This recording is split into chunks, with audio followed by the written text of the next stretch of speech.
Hello guys, welcome back to my YouTube channel EN learners. I hope आप सब अच्छे होंगे। तो चलिए गाइज, आज की वीडियो को स्टार्ट करते हैं। तो आज हम डिस्कस करने वाले हैं आपका NCF 2005। ये एक आपका ऐसा टॉपिक है जो आपका हर एग्जाम में पूछा जाता है। चाहे आप किसी भी टेट की तैयारी कर रहे हो, आपका CTET हुआ, आपका UP TET हुआ, या आपका सबसे ज़्यादा पूछे जाने वाला आपका टॉपिक है। और ये आपका कोई भी आप BEd कर रहे हो, किसी भी यूनिवर्सिटी से आप MEd कर रहे हो, तब भी ये टॉपिक जो है आपका पूछा ही जाता है। आप किसी भी UGC नेट की तैयारी कर रहे हो, तब भी आपका टॉपिक जो है पूछा जाता है। आपका NCF 2005 जो है एक ऐसा टॉपिक है जो आपका लगभग सब जगह जो है पूछा जाने वाला टॉपिक बन चुका है। तो आज हम NCF 2005 को पूरी तरीके से डिस्कस करने वाले हैं। आपको इससे रिलेटेड अब कोई भी डाउट नहीं बचेगा। तो चलिए गाइस, आज की वीडियो को स्टार्ट करते हैं।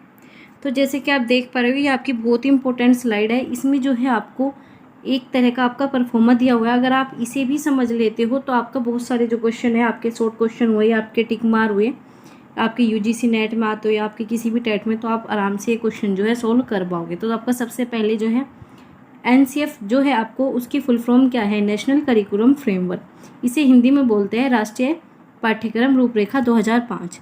आपका जो है यहाँ पर इसकी समिति के अध्यक्ष कौन थे? प्रोफेसर यशपाल। ये आपका बहुत ज़्यादा क्वेश्चन पूछा जाता है, तो आपको ये याद रखना है। और दूसरा आपको ये याद रखना होगा ये किस मंत्रालय से जुड़ा हुआ है। तो ये आपका शिक्षा मंत्रालय से जुड़ा है। और शिक्षा मंत्रालय को पहले किस नाम से जानते थे? अगर आपको ये पता है तो आप मुझे कमेंट बॉक्स में बताओगे।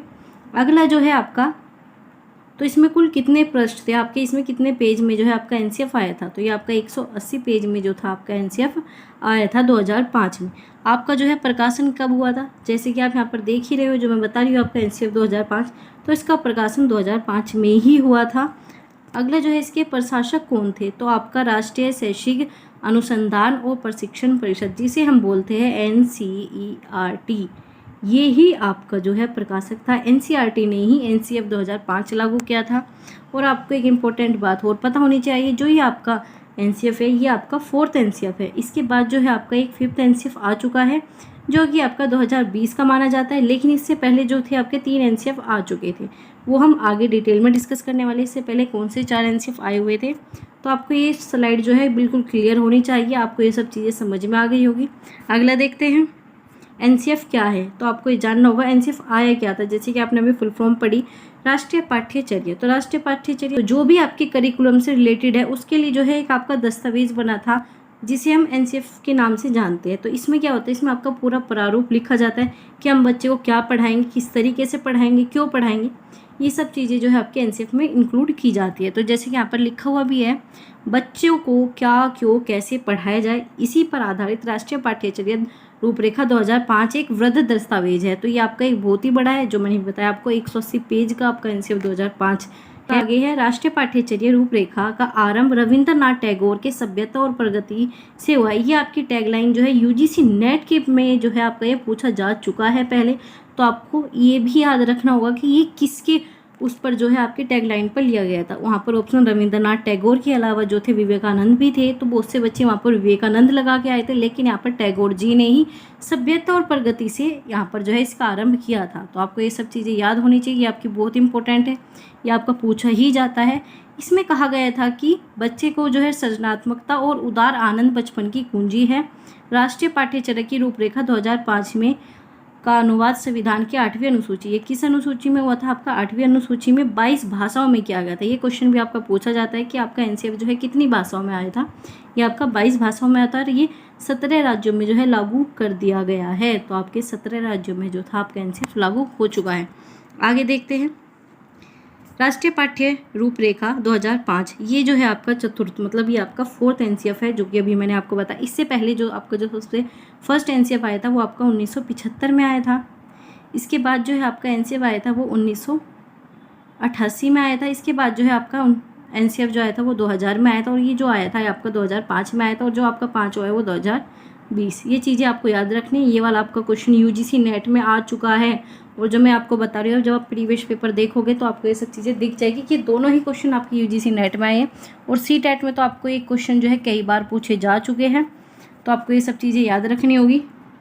और ये जो वीडियो है, ये आप BEd, UP TET या किसी भी उसमें जब आप लिखोगे, जब आप इतने डिटेल में समझ लोगे, तो आप उस पर कितने भी नंबर का आपका क्वेश्चन आया हुआ है तो आप उसे आराम से लिख दोगे। अगला देखते हैं NCF के मार्गदर्शी सिद्धांत, ये आपके एनसीएफ के जो है आपके प्रिंसिपल पूछे जाते हैं। तो ये आपके 5 ऐसे सिद्धांत हैं जो कि आपका एनसीएफ बताता है। अगर आपके 5 सिद्धांत क्लियर है तो आप एनसीएफ को बहुत ही अच्छे से समझ चुके हो, आप ये मान सकते हो। सबसे पहला जो है आपका वो ज्ञान को स्कूल व बाहर के जीवन से जोड़ना।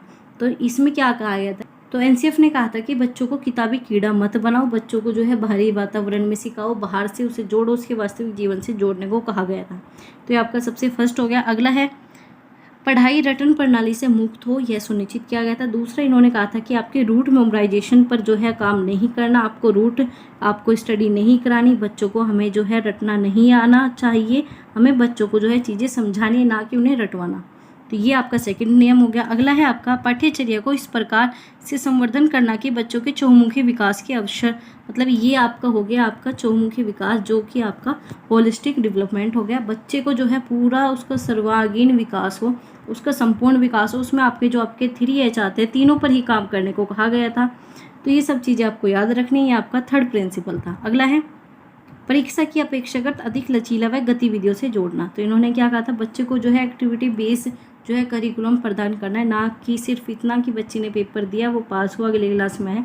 इन सब चीज़ों को जो है एनसीएफ 2005 ने नहीं कहा था। ये सब चीज़ें आपकी पहले चली आ रही थी, लेकिन एनसीएफ 2005 ने जो है इन सब चीज़ों को कैंसिल करने को कहा था कि बच्चे को जो करिकुलम दिया जाना चाहिए वो आपका लचीला हो, गतिविधियों से रिलेटेड हो।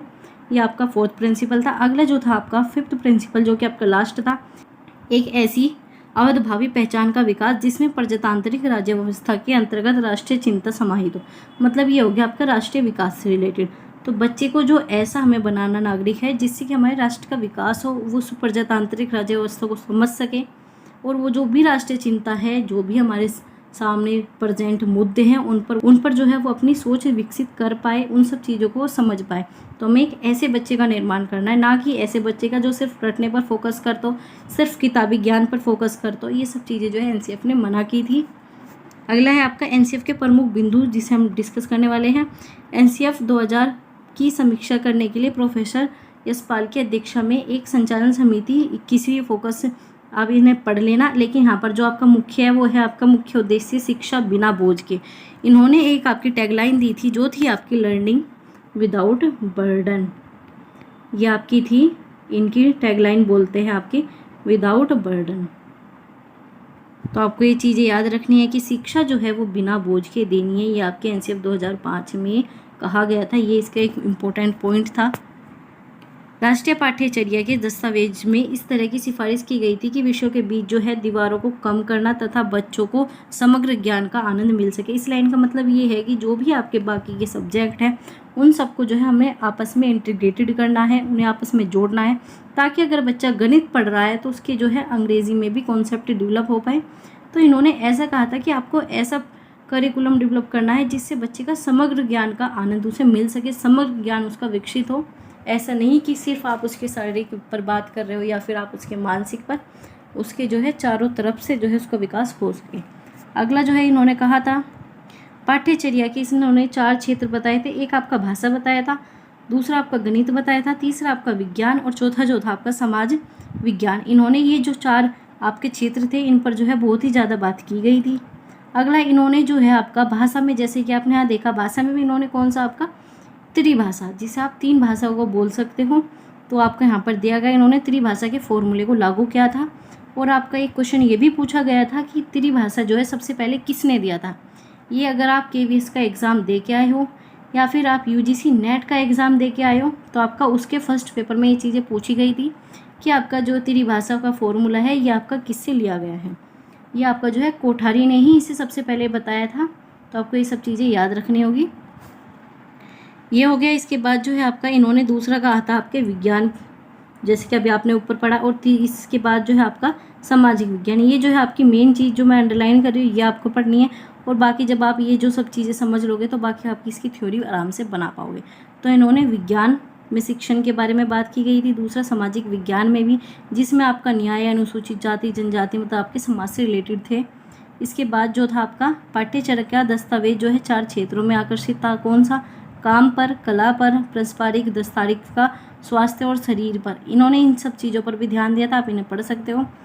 जो आपकी इंपॉर्टेंट चीज़ है, बहुत ही ज़्यादा पूछी जाती है, मैं आपके साथ वो ज़्यादा डिस्कस करूँगी। बाकी आपको इसकी जो PDF है वो टेलीग्राम चैनल पर शेयर कर दी जाएगी।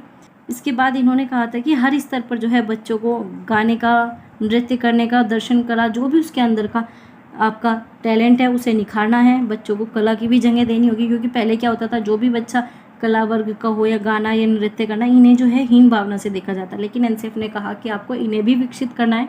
ये जो भी बच्चों के अंदर कौशल है आपको इन पर भी काम करना होगा।